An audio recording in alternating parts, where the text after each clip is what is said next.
कड़ाके की ठंड पड़ रही थी।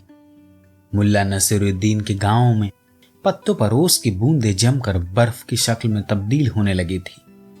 गर्म कपड़े के अलावा जिस्म को कंबल में लपेटे बगैर घर से निकलना किसी के लिए भी मुश्किल था। इस कड़ाके की ठंड में भी कंबल लपेटकर मुल्ला अपनी भेड़ों को चराने को निकलता था। मुल्ला ने 1 साल पहले एक मेमना खरीदा था जो उसके लालन पालन से अब एक भेड़ बन चुका था। भेड़ खूब मोटी और तंदुरुस्त थी। गांव में मुल्ला नसरुद्दीन के जो साथी संगी थे वे इस भेड़ को लोलूप की नजर से देखा करते थे और प्रायः आपस में चर्चा करते थे, मुल्ला नसरुद्दीन की भेड़ तो गजब की है यार, इसका मांस बहुत लजीज होगा। तो कोई कहता, मुल्ला को कहो इस भेड़ की दावत हमें दे। एक दिन मुल्ला के दोस्तों ने बैठकर विचार विमर्श किया कि मुल्ला से क्या कहा जाए कि उस भेड़ का गोश्त खाने को मिले। तो इसके बाद बातों का एक ऐसा सिलसिला शुरू हुआ कि जिसकी कल्पना कभी मुल्ला नसरुद्दीन ने नहीं की थी। मसलन मुल्ला नसरुद्दीन एक दिन बाजार जा रहा था, तब उसे अचानक उसका दोस्त हनीफ आता हुआ दिखाई पड़ा।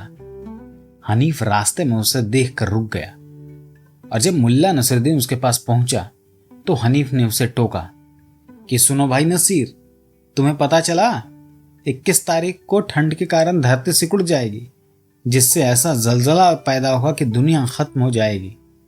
अब हनीफ की बात पर मुल्ला नसरुद्दीन ने कहा, नहीं यार, मैंने तो नहीं सुना।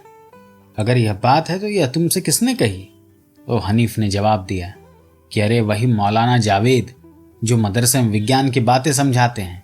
अरे मौलाना जावेद तो बिना तर्क की कोई बात ही नहीं करते, जरूर उनकी बात में वजन होता है। उन्होंने कहा है तो ठीक ही कहा होगा। हनीफ की हाँ में हाँ मिलाकर मुल्ला नसरुद्दीन आगे बढ़ गया। कुछ दूर जाने पर उसे महमूद मिला, उसके बचपन का साथी। उसने भी पूछा कि नसीर, तुमने सुना 21 तारीख के प्रलय के बारे में? हाँ यार, हनीफ बता रहा था कि मौलाना जावेद ने उससे यह बात सुनी है। हाँ यार, यही तो चिंता की बात है। मौलाना जावेद तो कोई भी बात कहने से पहले उसे विज्ञान की तराजू पर तोलते हैं और जब बात खरी उतरने वाली होती है तभी कुछ बोलते हैं, ऐसा महमूद ने कहा। देखें क्या सच है, कौन जाने। मौलाना मिलेंगे तो मैं उनसे पूछ लूंगा कि दरअसल बात क्या है। मुल्ला नसरुद्दीन ने ये कहा और आगे बढ़ गया। इस तरह मुल्ला नसरुद्दीन से उसका कोई भी दोस्त मिलता तो प्रलय की बात जरूर पूछ बैठता। एक दिन मुल्ला नसरुद्दीन को मौलाना जावेद मिल गए। कंबल में खुद को लपेटे लंबे लंबे डग भरते हुए जा रहे थे। मुल्ला नसरुद्दीन ने सलाम करने के बाद मौलाना से प्रलय वाली बात पूछी। यह बताया कि पूरे गांव के नौजवान कहते हैं कि हम बात मौलाना जावेद ने बताई है। मौलाना जावेद ने जब यह सुना तो मुल्ला नसरुद्दीन से पूछा कि नसीर, तुमसे यह बात किस नौजवान ने कही है? मुल्ला नसरुद्दीन ने उत्तर दिया कि हनीफ, महमूद, याकूब सभी तो यही कह रहे हैं। ये सभी कह रहे हैं तो समझो कि यह उनकी कोई सोची समझी शरारत है और सावधान रहना। इतना कहकर मौलाना जावेद अपनी राह पे पकड़ ली। अब मुल्ला नसरुद्दीन यह सोचने लगा कि आखिर उसके दोस्त उससे गलत बातें क्यों बता रहे हैं, लेकिन उसके इस सवाल का जवाब हासिल नहीं हुआ।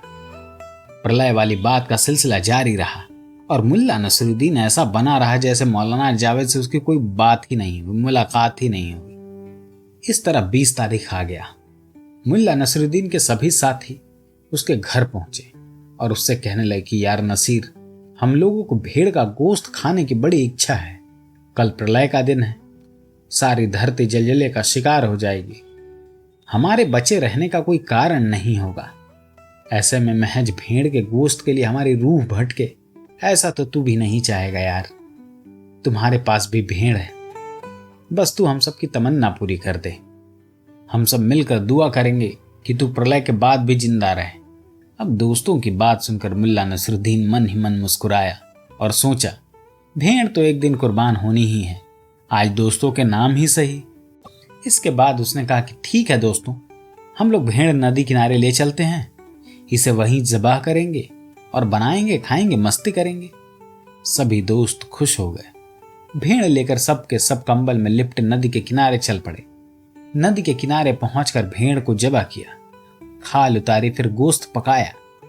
सभी ने मिलकर खाया और मुल्ला नसरुद्दीन इस प्रक्रिया में खामोशी अख्तियार किए रहा। उसकी खामोशी पर उसके दोस्तों ने कहा कि यार बुत बना बैठा है, और हम लोग इस धरती के अंतिम भोज का मजा ले रहे हैं। चल थोड़ा हंस ले। सुना है दिल खोलकर हंसने से विपत्तियां टल जाती हैं। क्या पता यह प्रलय भी टल जाए। मुल्ला नसरुद्दीन अपने दोस्तों की हाँ में हाँ मिलाता हुआ बोला कि हाँ, मैंने भी सुनी है यह बात, मगर सुनी सुनाई बात पर कौन भरोसा करे। मुझे तो यार गोश्त खाने के बाद नींद आने लगी है। मुल्ला के दोस्तों ने जमकर दावत का मजा लिया था। वे भी अलसा गए। सबने कंबल जमीन पर बिछाई, अपने अपने कोट उतार कर पेड़ पर टांग दिए और सो गए। अब शाम होते ही ठंड बढ़ गई। मुल्ला नसरुद्दीन ने सभी दोस्तों के कोट पेड़ से उतारे और उन्हें एक जगह रखकर जला दी। जलते कोटों की गर्मी से ठंड को राहत मिली। 2 घंटे और बीत गए। जब कोट का अलाव ठंडा हुआ तब मुल्ला नसरुद्दीन के दोस्तों की नींद ठंड के कारण टूट गई। वे अलसाए हुए से जगे। थोड़ी देर बाद उनकी नजर उस ओर गई जहां उन लोगों ने अपने कोट टांगे थे। वहां कोट नहीं देखकर लोगों ने मुल्ला से पूछा कि अरे यह क्या, कहाँ गए कोट? मुल्ला नसरुद्दीन ने कहा कि कल प्रलय होने वाला है, फिर कोट की क्या जरूरत है। ऐसा सोचकर मैंने कोट को जलाकर यहाँ गर्मी की थी। दोस्त एक दूसरे का चेहरा देख रहे थे। उनके मुंह से कोई बोल नहीं फूट पाया। अगर कहानी पसंद आई हो तो चैनल को सब्सक्राइब करना ना भूलें। धन्यवाद।